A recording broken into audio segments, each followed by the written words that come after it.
Welcome to the Monkeys Fighting Robots podcast with Matthew Sardo. Take your stinking paws off me, you damn dirty ape!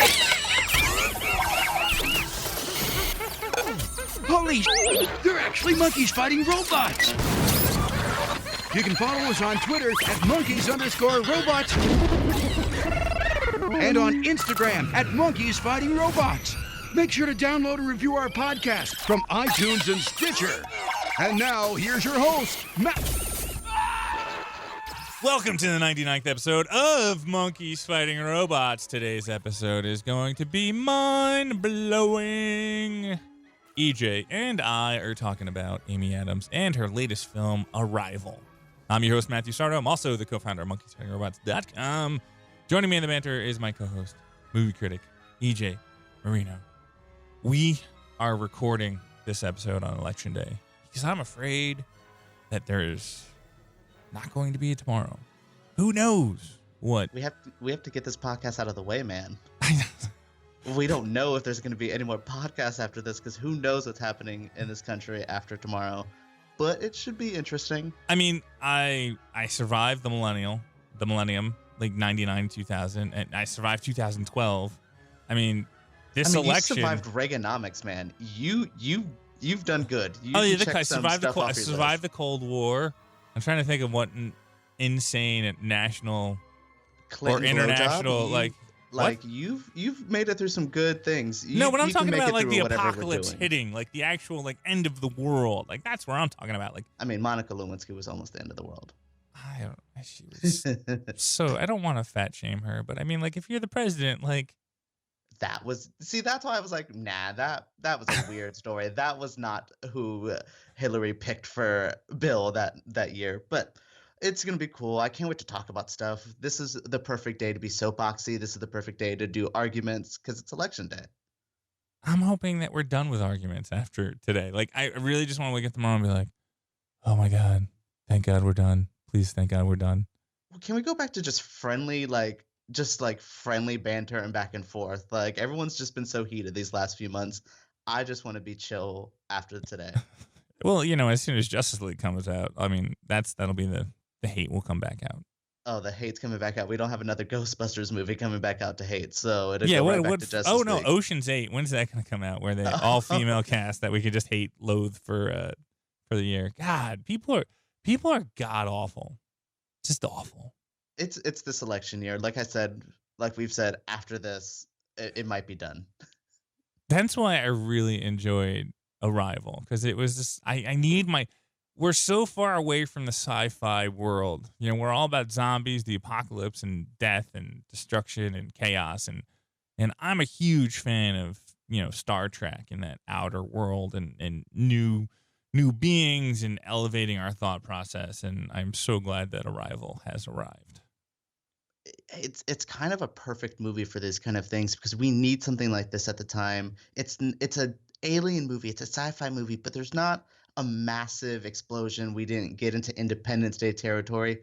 It was good. It's grounded. It's real. It's what we need, and it's kind of cool that we're talking about ushering in a new tone. And I think this movie and after Election Day gets to help usher in this new chill kind of vibe we're going to go for. Okay. Settle down. Before we explain the whole entire film, I mean, we got to get on our soapbox and talk about a few things. Yeah, because I have some things to get off my chest. Are they actually still on there, like covered in honey? Like, what were you doing this weekend? Oh, no, I usually shave everything off my chest, but some things have been hanging on there. It's The Flash, man. Like, this was the first episode of The Flash that I'm starting to realize I don't really love the season. I thought I would really like seeing Caitlin Snow kind of do a Killer Frost thing. I really thought I would like to see Draco Malfoy in Central City. I thought I would like multiple Harrison Wells. None of it's really clicking and sticking to the wall with me. And it's kind of an overall issue that we'll talk about later if we talk about The Walking Dead, because it's pacing, and I definitely don't love TV pacing right now. It's kind of throwing me off, and that's kind of what I'm noticing with The Flash. We're not pacing this season how it should be watched. Like we haven't done the villain a lot, and we don't have a lot of time in TV. Just show us things, get things over with. I want it. My soapbox is going in a different direction because Superfan Chad was like, "Hey, we need more Marvel and DC. We need less Marvel and DC movies and more independent comic book films." And I was like, "There's tons of them coming out, and there's tons that have come out. I mean, it's not like the amount that Marvel and DC has, but there has been a bunch of really good comic book films to come out that aren't Marvel and DC.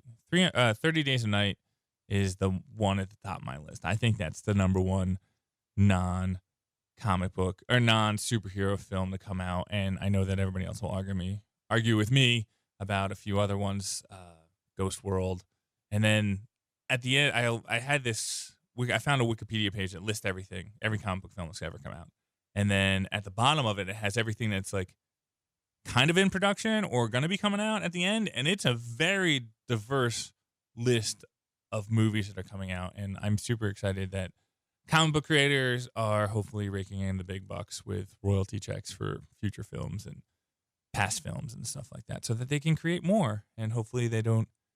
I've heard that some artists are leaving to go to the video game industry because they can make more money, and I was like, no, that's horrible. Don't do that. And EJ is just giving me a blank stare about this one. Oh, well, no, I kind of like that they're going to the video game world. Video games need it. There's so many talented comic book writers, and I'm not saying it's a dead industry, but it's not an industry. Wait, did you say the comic book world is a No. dead industry? No, I'm not saying it is, but I'm saying it's not being appreciated as it should be. So these writers are going to go to a place where they can do some really good work in the video game world. I hope they don't forever leave comic books, but video games do need it as well, and comic books need it. And come on, just leave for a little bit, kind of recharge your batteries and come back into comic books and make independent stuff. Because for me, I kind of was on Chad's thing. I was like, I don't know if there's a lot of non-Marvel, non-DC. Into my head, it's a non-superheroes. I think that's what we get tired of. So I want to see other things like Road to Perdition, like you said, Ghost World, one of my favorite movies. And I always forget that's based on something comic book, graphic novel related. And then one of the biggest things on television right now is Walking Dead, which is from a comic book / graphic novel. It's kind of cool that the industry is getting bigger, and we still just focus on superheroes. You got Art School Confidential, that's another one, and then Surrogates in 2009. I really enjoyed that sci-fi movie. V for Vendetta, that was Vertigo. I mean, you're getting a weird territory with the Vertigo books, but also like all of Mark Millar's stuff, Wanted, The Kingsman, like he has a lot of films in the works, and he's got like this Kick-Ass as another one. He's got like this subgenre of like sort of superhero films that he's kind of putting out, but not superhero films, not big names. I think this month Officer Down is coming out, which is a insane film. Chris Berman and Joe Casey did that book, and it's about an officer that's gets down, and then he comes back. The name. I know. Wow, the name really gave that one away. But it looks like this insane action film craziness. But I was looking at the list. There's some really, like, I Kill Giants. Like, if that film comes out. We both kind of forgot a great one to me. I think Scott Pilgrim versus the World is a super awesome movie. I loathe that film. Really? Well, yeah, I guess I can That's see the epitome of douchebaggery millennials. Yeah, and I guess that's why I find it's mocking. It's how I felt about Spring Breakers from a couple years ago. It's making a movie marketed to that douchey millennial, but it's still kind of making fun of them. So I thought that was kind of cool. But it goes with the hipster mentality of still having to be ironic. So, but I think that was a great success, though. I think that kind of lasted into that pop culture. movie bombed like nobody's. It's like business. A cult classic now, and it became a part of pop culture. You still go to comic book shops, and you still see Scott Pilgrim displayed pretty heavily there. I think it's kind of crazy that it became a thing, even because it shouldn't have. Because I thought it was a campy, ridiculous movie, and it kind of lives on in this weird showgirls, Catwoman world of movies everyone hates, but still kind of likes. When I owned a comic book store, we sold tons of Scott Pilgrim. I mean, it was a very popular book. And I remember when everybody was excited when the film came out and everybody went to go see it, but just didn't nobody understands why it didn't succeed, because it did kind of take in the Scott Pilgrim books, and it was a good adaptation of the books, but it just didn't translate into dollars. For me being the sexist pig that I am, Ramona Flowers, I would not have fought all those exes for her. She was bougie and douchey. Like, Yeah, she's too flaky for me to. It's not even like a sexist thing. She's just a crazy human being. I think I didn't get that thing. I thought Aubrey Plaza's character was cuter, and I would have went for her, even though she was mean. But I would take mean over flaky weird girl. I mean, I totally understand why Michael Cera went after her, because like he's one of those guys like I just need to take a beating. Like he's like, that's what I do for a living. I get beat up. And Brie Larson was in there, Anna Kendrick. Ah, man, there's I would I fight for Brie Larson or all the exes? I don't know. Maybe. Possibly. And I think that's interesting that like it didn't work and it didn't connect, but it's still so far removed from superheroes, and it just kind of shows how crazy the comic slash graphic novel world is going to film, and how it's hit or miss, and maybe that's why we don't get a lot of things like, non-Marvel and non-DC ones. I also hate Jason Schwartzman. I can't stand that guy. Yeah, but he's one of those actors that I'm like, he's usually a character we're supposed to hate, so I don't know how I feel about him. I want to like see him in more interviews so I can be like, how do I feel about you when you're not acting? I don't know. He's one of those guys that just like, hey, Jason, sorry, man, you and I cannot be friends. Like, He also came in a time where there's a lot of Jasons going on, like him, Jason Bateman. Like, I'm just like, all right. Okay, how do you lump Jason Bateman into Jason Schwartzman?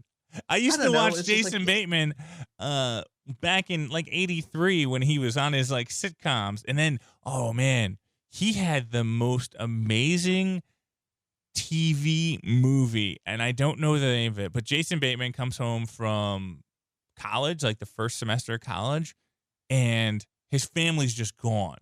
And then there's hitmen and women probably, or a gang of people trying to kill him. Because I guess his parents went into protective custody, and they were trying to get him. So I think like everybody's coming after Jason Bateman. He's just running around LA just trying to survive. And as a kid, like it was the best TV movie ever. And I'll have to figure out what it is and try to find a trailer to put it up there. I don't know who commented a couple weeks ago and said they really liked when we spiraled into things. Well, they got it again, because somehow we went from Chad's comment about Marvel and DC to Jason Bateman TV movies. I forgot that we get to do this sometimes. Well, that's because I have a 9.5-month-old, and we're in time change mode, and I probably haven't slept for 5 to 6 days now. Yeah, it's been a little crazy for everyone. I think this is like one of the. It's election day. That's why we're gonna blame that too. It's this season. Everyone's just exhausted right now. So tired. And then you just stop. You don't follow up. I say tired. You say nothing. So let's transition. Let's pivot. Let's do it 90 degrees. Don't do 180. Or no, 360. We can go 180. But I prefer a pivot is more 90 degrees, right? Yeah. Like a pivot's just a good, just sharp turn. I like that. Let's pivot to Arrival, because I want to just set up the scene for you. After Arrival ended, your mind just kind of is just all over the place with thoughts and everything like that. And so we live in Florida. The screening was about 45 minutes away from my house, and it was really nice out. So I like rolled down the windows, hopped on the highway. I hit the bridge, and I'm going over the bridge. There's water surrounding me, and like Rocket Man by Elton John comes on. And it was the perfect time to listen to Rocket Man after watching Arrival, because Arrival like resets your brain a little bit. I woke up this morning and I was like, okay, we're going to talk about Arrival. I don't know why I like Arrival, and that is why I think I like Arrival. And it's so funny is because I loved Arrival as well, but I can name you a list of reasons why I think this movie was just so ridiculously, mind-blowingly beautiful and stunning. There's just so many great adjectives and words used to describe this movie, and I don't want to say I walked into it not really expecting too much, but I just feel like I've had an influx of sci-fi movies, especially ones about humanity. We've had a lot of Interstellar, even Gravity, The Martian. We've just had a lot of it recently. So I was like, It's okay, not a lot of it. It's one a year. You get one a year. at least maybe since they're so similar, I do feel like it kind of becomes like a trend. So I was just kind of like, Gravity is not similar to Martian, and Martian is not similar to Arrival, and I forgot the other Interstellar. Gravity is the worst of those three. well, I wasn't comparing any of those, but I was just Well, saying you how said I they like. were similar. Well, I was just like putting them in a list of these sci-fi humanity-based like introspective films. So I just thought this was going to be another one in the trend, and it kind of wasn't. And it was, I think, way more beautiful and way more. It just made you want to think. And like you talked about, you kind of left this movie thinking, and that really hasn't happened a lot this year. Other than thinking negative thoughts about some films, no one's really had a good experience like this, I think, all year. And I'm so happy this happened.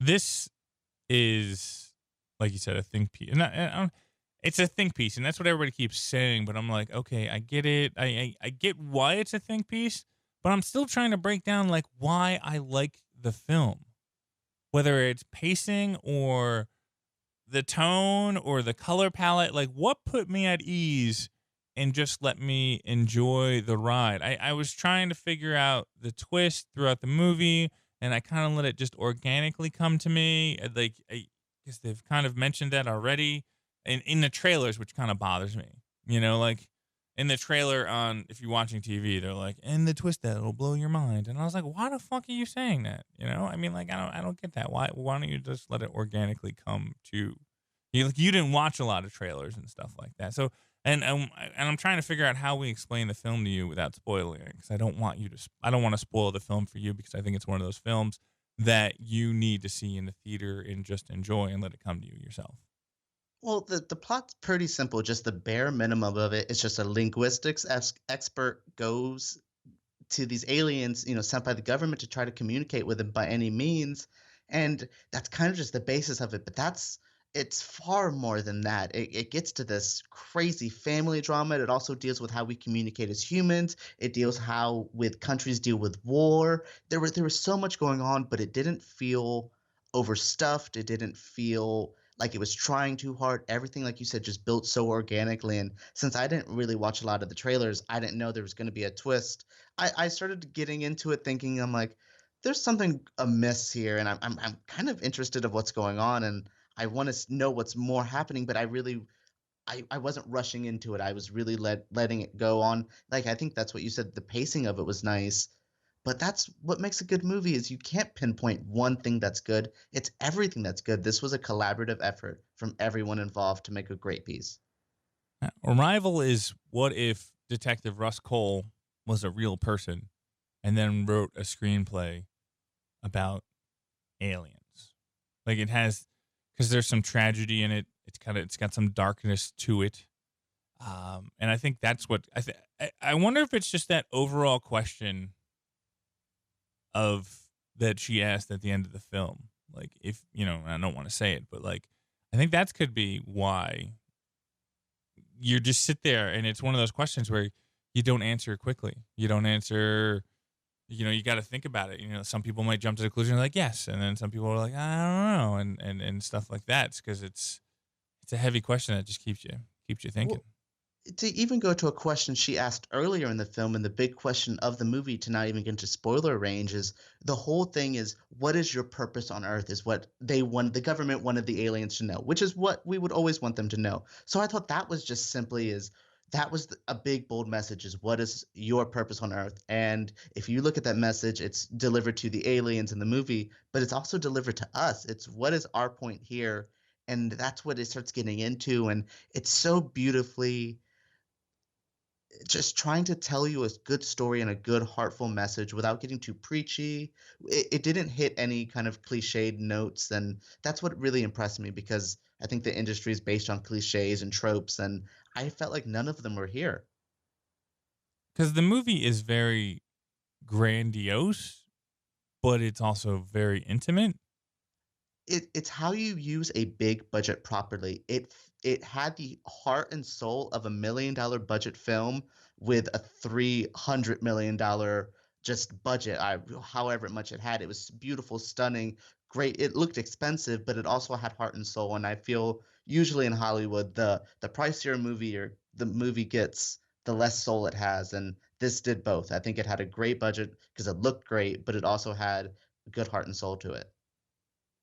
I'm trying to think of the different. It had a $50 million budget, and that's about I think right. that's yeah, that's respected for it because they didn't get too CGI heavy, which is something that happens in these movies, but it didn't lack on any visual department. They had good actors in it, but they didn't have these crazy big names that come with probably too crazy of a price tag. They had a good cast, they had a good director, they had a good cinematographer. They really used all of their budget properly. Where was Forest Whitaker's accent from? Is he from Boston? I don't know. Forest Whitaker is one of those guys who kind of always puts on a slight accent in each different performance, and he just sounds like Forest Whitaker to me. He's very distinct, and he has his own kind of voice and his own kind of accent. And it sometimes changes, but it sometimes just sounds like Forest Whitaker. I thought it was like a Jamaican Boston accent. That is the perfect way of describing how he sounded. Wow, good call on that. And you're not a fan of Jeremy Renner. How were you after this film?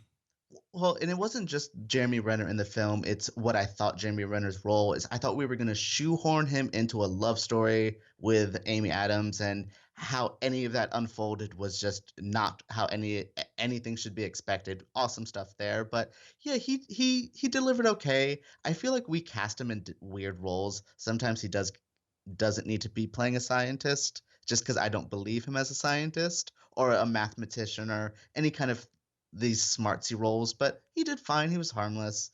I really don't think that this was a Jeremy Renner, Forest Whitaker piece. This was honestly Amy Adams carrying this movie on her back and doing amazing at it. Okay. You may give her more credit than I do. I enjoyed the film. I think it was a good she has the lead. She's the lead in the film. I'll give her that. But I mean, I enjoyed Forest Whitaker's part and Jeremy Renner's part that they brought to the table for the film. And I'm trying to think of how, because I'm not a scientist. I'm analytical, but I'm not a scientist. But when Jeremy Renner's character gets on the alien ship, or when he gets close to it, he's like all giddy. And I'm like, that's what a nerd would do. Like he would, especially a mathematician nerd, when you're close to something you've never seen before, like you'd probably get a little giddy. Like it was, I thought it was cute. I think they in that one scene of them first driving up, they kind of encapsulate everyone's feelings. He's really giddy, she's nervous, and then you had Forest Whitaker's character who's kind of been up here already. He's kind of seen it. So each one of them played such a different role in that first scene. In the first contact with them, that's the only time I mentioned contact here. The first contact with the aliens, and it was kind of interesting to see that. I think that was a great scene of each one of their actings. Like I said, I still feel like this was an Amy Adams piece, but yeah, that was a really fun moment for me of seeing all three of them play a different character. Because that was the point. I think that was the point. You have you have the scientist, you have the military, and then you have the emotional character. The linguist is the emotional heart of it. So I think you needed all three.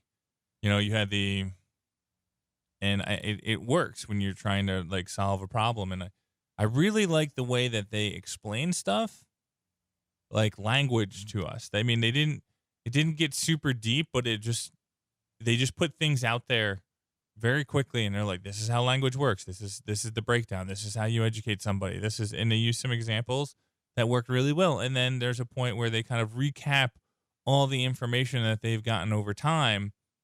Very brief, just a narration of what's going on. And it was a nice break to the film, and you were able to keep pace with everything. And time was explained in a good way as the film moved on. Well, I think that's a part of having good exposition over good action. I think sometimes in these movies, when we get on these crazy good visual journeys and we're trying to do these big scenes, we kind of lose the story and kind of where we were. This at one point never lost me. I always knew what was happening. They never tried to dumb things down, but they didn't try to give you these overtly science things that you weren't going to be able to comprehend. They had the perfect meaning of explaining things, and I think that's what happens when you have the time and the movie to explain things, but not make it too expositional. They it's perfect almost. It's you they made a good film where they had elements of everything without hitting anything. Like I said, they never hit tropes that I didn't want. They never hit really lazy screenwriting things. They did really well here.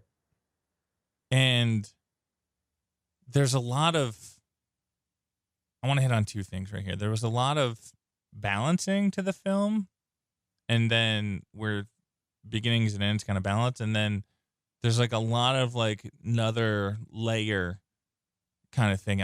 Because I'm looking at the names, and Amy Adams' daughter is Hannah, and the way Hannah works is you can spell it forwards and backwards, and it's the same exact words. And now watching the film, I understand.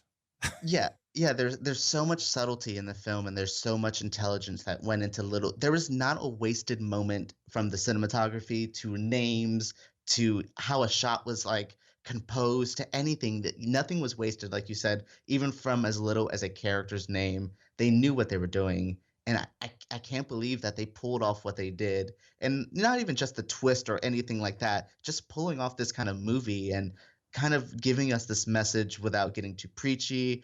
It was awesome. So intelligent how they handled it. Even like you said, little things like that. And the second thing I wanted to talk about was I know that there's a soundtrack to, or a score to the film, but I felt like the film was very quiet. Did you get the same feeling? It was quiet when it needed to be, but I'm a big fan of the composer for the film. Johan Johansson is awesome. He just won Academy Award, or he just been nominated recently with Sicario, and then he got a Golden Globe for My Theory, or The Theory of Everything. So his work is good, but his work is about subtlety, and it's very distinct. And when there was noises, it almost startled you. Not a jump scare, but it just let you know that things were happening. And that goes down to the creature noises. That goes down to how the spaceship sounded when it moved, or anything like that. So yeah, it was a quiet film, but the noise and the sounds and the score that was there was important and needed. Why was this film rated PG-13? I don't know. They said like fuck once maybe, and that instantly, at least if you say it one time in non-sexual way, that throws you to a PG-13. I don't remember that at all, but It was really, really quickly, and it was kind of like a oh fuck when they saw the spaceship kind of moment. It was like really quick kind of thing, but it was funny, and it was a kind of, that was another thing. This movie had slight little bits of like funny moments, but never paused to tell a joke. And so yeah, that's why they got the PG-13. But yeah, yeah, I can't think of any else. It's a pretty non crazy movie. It's so subtle. It could be a G almost. yeah, no, I can definitely see this being like almost a G-rated film, because they don't.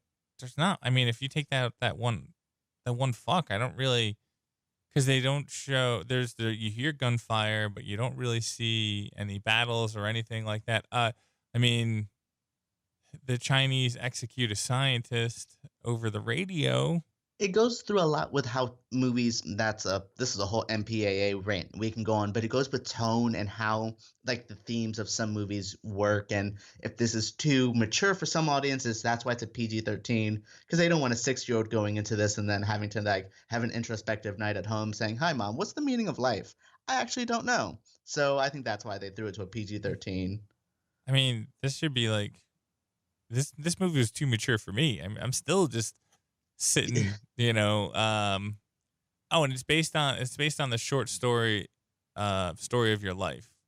Yeah, which was kind of like, I kind of did some research for that, and it was kind of reworked a bunch of times for the script. So they tried to do a different thing.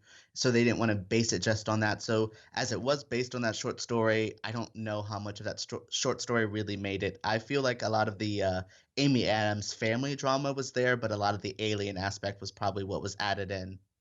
Oh, I'm gonna have to read it, because I mean, I want more. I don't know if I'll get more meaning out of it, but I want more meaning from this film, because it's one of those films where you just kind of sit back and we joked about it in when we were pre-recording and rehearsing this, like Matt, use your NPR voice. But it's like an NPR conversation that we should be having about this film, because it just, with all the chaos going on in the world, with all, the nerd hate going this way and that way, like this is one of those movies where, like I said, it resets your brain and just kind of gets you in more of a natural position. I don't know. Well, yeah, like I will definitely say, like on a personal note, I wrote a kind of interesting Doctor Strange review last week. So to go into a movie and then kind of be reminded of why I like film and cinema, it really recharged my batteries as a filmmaker and a film goer and just as a critic, everything. This really is what I needed, because it was just like a perfect palate cleanser. I feel like I can go into like the trashiest movie now and still be happy because I got to see this movie this year. It's what I needed. Like I've liked a lot this year, but there's been a lot of bad this year, so this is what we needed. Yeah, I'm gonna watch Hell or High Water this weekend because it's now out on DVD and digital, whatever, however source you get your movies from, and that has had the title of the best movie of the year so far. So it'll be interesting to compare the two, because this film is sitting up there. Arrival is sitting up there as the best film so far of the year. It I don't know. Again, I'm trying to find words for like why I like this film, and I still can't find the words. And I think that's the magic of it, and I'm very happy it gave feelings that like that, because nothing nothing's moved us this year. I don't think anything has. At least there's been things that caused good conversation. I will definitely say that there's been good conversation pieces, but this is the first emotional think piece, and not in a pretentious way of saying that. In the this was good. I'm glad we got to think. I'm glad we actually got to have this moment to ourselves, and with this movie it's awesome, and yeah, we needed this. For me, like it's a combination of Inception and Interstellar, but not being over the top. Like both of those films were big budget craziness and just giant films that this isn't. It's again like I have this quiet feeling with this film. I have this calming feeling. Like you're not calm in Inception. You're not calm in Interstellar. You kind of hit those points here and there, but like it's got a headiness to it, and then it's just got like it's got a gray palette to it the whole film, and then how it closes out is there an ending? No, and well, there's an ending, and I think so, but then there's still, like I told you, there's some things the aliens kind of mentioned that I'm like, hold on, there's more to the story that I don't want a sequel, but maybe I wanted things just kind of hinted at a little bit more. But that's what I liked about this. Like, I didn't walk away full from dinner, basically. I wanted more. I wanted to eat just a little bit more of this, and I think that's a really cool feeling to have that kind of thing that I'm like, okay, you gave me some stuff, but don't tease me because there's still more here, and that something needed to happen. I'm hoping that Arrival makes billions and billions of dollars. So 2 years from now, we get the big budget Arrival 2. Aliens come back. Ah! And it's just the shit all over Arrival 1, but like it's this epic like sci-fi blockbuster. You know what? As much as I liked it, I definitely would take it, and I want this to make a lot of money, but I kind of want to see some of these people involved in this movie maybe even get some Academy Award nominations for this. I don't want to say wins, but this is definitely some work that needs to be acknowledged. I think Amy Adams delivered probably one of the best performances of her career. Maybe not the best, but honestly, she did fantastic. Love to see her up there, but she still has another movie later on, and I think she even did great in Batman v Superman. Like I said in my review, this is a good year for her acting. I thought about that when who should get awards for this film. I mean, I saw Hacksaw Ridge 2 weeks ago or a week ago, and that had that like gut wrenching drama where you make those big speeches here and there, and like again, Arrival is just very subtle. It's very melodic, and like there is no big, huge like scene where an actor showcases, a great monologue of this is what's going on, this is how we save the world, all these different things that like give you that chance. So I don't know. I mean, it's I think this is like it's more of a team effort. Like where you know there is no like super shining star to this to where it's so I think it's just in general like just a solid really good film. When it Yeah, with team effort. this is the definition of like if something would ever win best picture, this is best picture just because this is everyone. You can't Yeah. pinpoint the director, you can't pinpoint the cinematographer. This is something that everyone came together and was like, we're going to kick ass. We're going to make something you had no idea. And is it part of like Denny Never like Villeneuve's kind of thing for this? Like did he actually add all of this together to do something great? Yo, so I want to give him some credit as well because he really, after Sicario last year, I was like, he's someone to watch out for. And with this, I'm like, he's really someone we need to watch out for. Because Prisoners was cool, but after Sicario last year, he's on everyone's list. And now this, I'm even looking forward to his Blade Runner sequel even more. Oh man, he's doing Blade Runner too. That's With gonna Roger Deakins as cinematographer, Harrison Ford coming back, no, like I yeah. that's going to be. And now after seeing Arrival, I have way more faith in that film. Not that I was looking negative on it, but it's like sequel coming a little later than it should. Oh boy! But now I'm like, oh man, this could actually be just a knockout of the park with that one. Because I think Denny understands like the details. There was like this film is all about little details here and there, and I think that's what makes Blade Runner a successful film is that there's so many little details, and you leave that film going, what just happened? You know, Yeah, if you could get another what just happened Blade Runner, then I think that's a success. yeah, and that definitely goes with this is a team effort. He is the captain of this team, but that's another movie. He's gonna have a great team behind him like this one. I'm very excited for this movie to see what it does, his next movies, and just what he has for the future. Because he's gonna come out of nowhere and just start kicking ass. I'm trying to think of like all the different best pictures that have come out since then. 'Cause for me, I think about Spotlight and Mark Ruffalo. He has that one scene where he's like, "We're not gonna let him get away with this. We're gonna take him down," and like that's what I think of, when it comes to Oscar performances from there. And you got trying to Braveheart. You got Mel Gibson.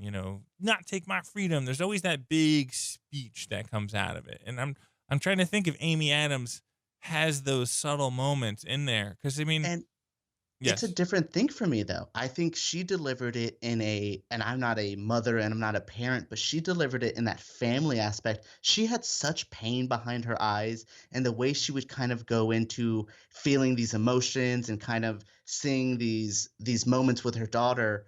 That's when I was just like, she doesn't need to deliver a speech. She's delivering it silently. There was so much of just her acting and not delivering dialogue, but just her physically giving herself into a role that I think that's the difference of best acting performances. We don't always have to deliver a big speech. Sometimes it's just putting your body and putting some heart into it. And I think that's what she brought to it in a best actress kind of way.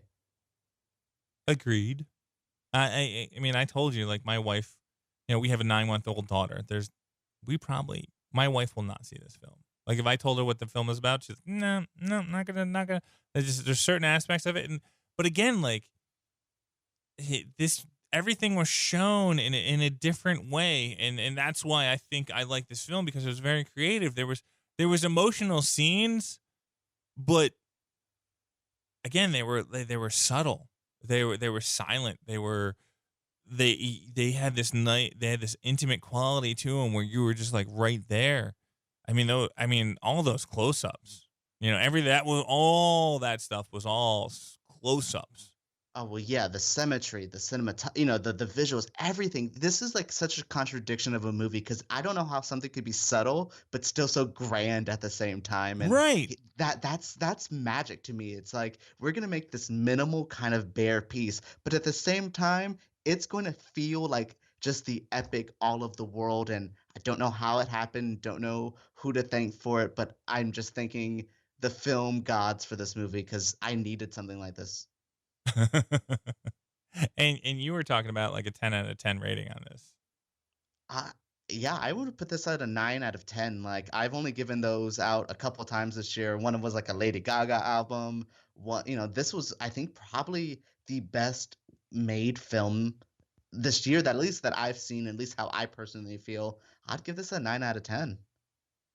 Yeah, I'm right with you with a 9 out of 10. I think it's a quality film. I think it does a lot of things that are different than other films. I mean, it's one of the first sci-fi movies I've seen in a while that just really challenges you as a viewer and leaves, like we were at that screening. Of course we were at the screening, but we came out of that screening and just to hear the remarks from people and everybody leaving the theater is quiet because they were just all thinking about the film. And I even saw a few people like do the mind exploding movement with their hand, like mind blown. Don't really, I mean, like it's it's new. I don't know.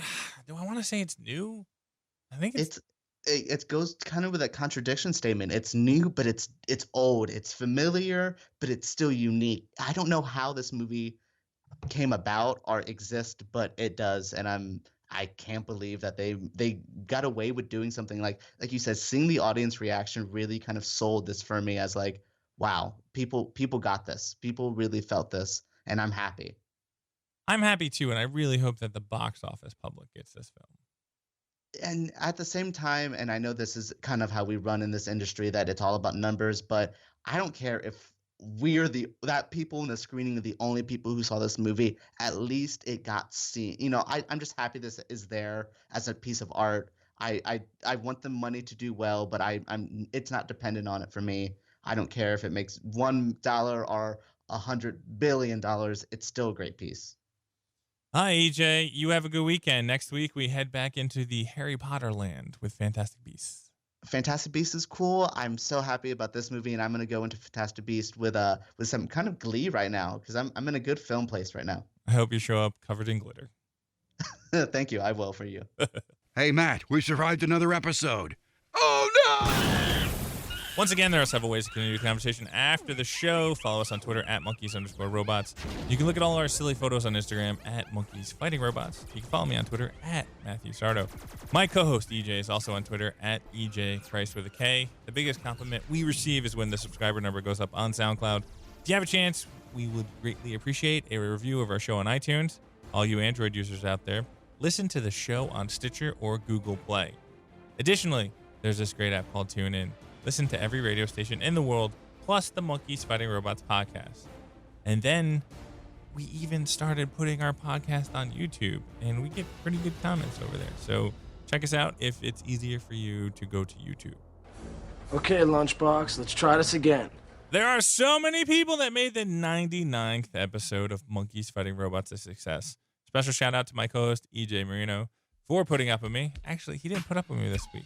I took him to a really good film, and he enjoyed it. Jeff Shade is the creator of our amazing intros and outros. Jessica Wynn designed the Monkeys Fighting Robots logo. Are you a monkey or are you a robot? The staff at Visual Realm built our website and keeps us up and running. To all my friends, family, and the interweb, thank you so much for your support. I'm Matt Sardo, and this is Monkeys Fighting Robots.